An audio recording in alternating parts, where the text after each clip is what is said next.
Superstars are singing about the hottest new street drug called Molly. But who else is using it? You'll be surprised. It's got some interesting effects. A few doctors even think it could treat those suffering from PTSD. But how? And the drug is everywhere, closer than you may think, which makes the biggest question, have you seen Molly? How many people in this crowd have seen Molly? Pop a Molly, drink some orange juice, get higher. Shot a Hennessy, spike the with tamales. A drug as dangerous as cocaine, Molly. Molly is a hot drug. Molly can kill. Pop the Molly, I'm sweating. Popping Mollies and sweating may be what's hot in the clubs right now, but pop culture's hottest new street drug has been around longer than you might think. In the early 80s, people were buying a drug called sassafras. Since then, MDMA has undergone many name changes, but the seduction remains the same. Meet its newest image, Molly. You've had Molly before. What was it like? It was awesome. Make you feel real good. Molly's ecstasy on steroids. The reason why, I believe that the drug dealers started using the term Molly is to really kind of give it an innocent name, but actually MDMA is one of the least innocent drugs that's available on the black market today.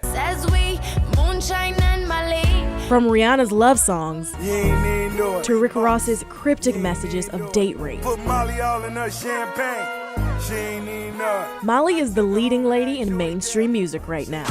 EDM, hip-hop, top 40 radio, musicians across the board are glamorizing the hottest designer drug. Molly with that lean. I know that drugs have had a long-term presence in all music scenes, whether that be electronic dance music, rock music, Jimi Hendrix, psychedelic rock, rap, everything. A lot of these rappers and stuff are like, kids look up to him. They're like, oh, if he's doing it, I can be doing it. Everybody's taking it. I know cheerleaders, football players taking Molly. Molly is a drug tempting enough to bring all types of people together. It's often found at raves and dance clubs, but what's scarier, kids too young to get into the clubs are using Molly too.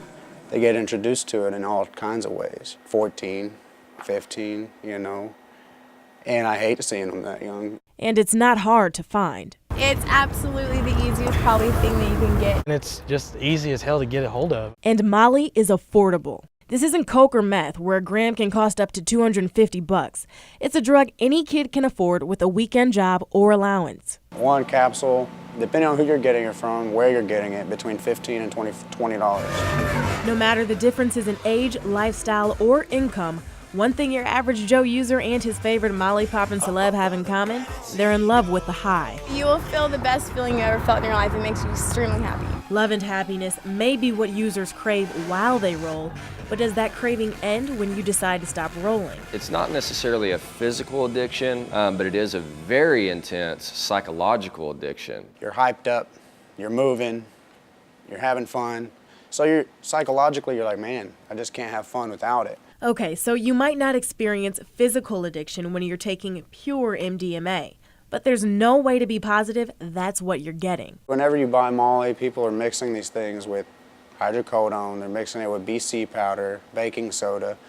You never know what they're mixing it with. We had 2CI and acid mixed with our Molly one time, and it was absolutely awful. And those are just the risks you run, assuming you live to tell the story. A lot of the deaths that you see from MDMA are people actually overheating because they're at raves or they're at parties dancing too long.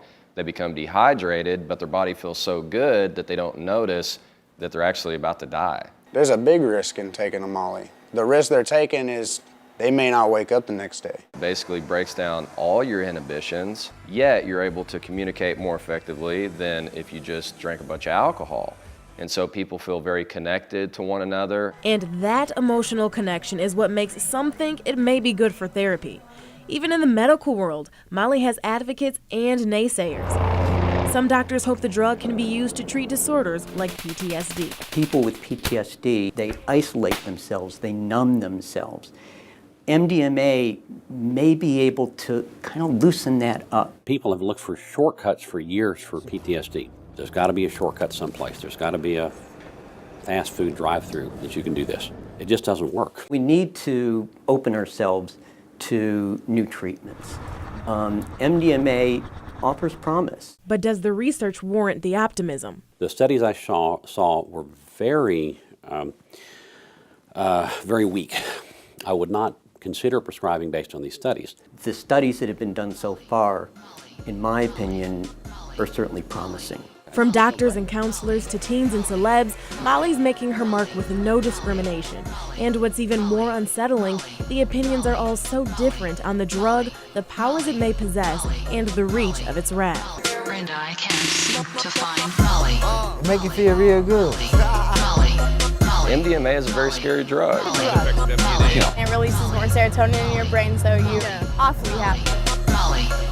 It kills your brain cells. It destroys your life. Please help me find Molly. So have you seen Molly? A lot of people have, but no one's sure who she'll turn out to be. Molly.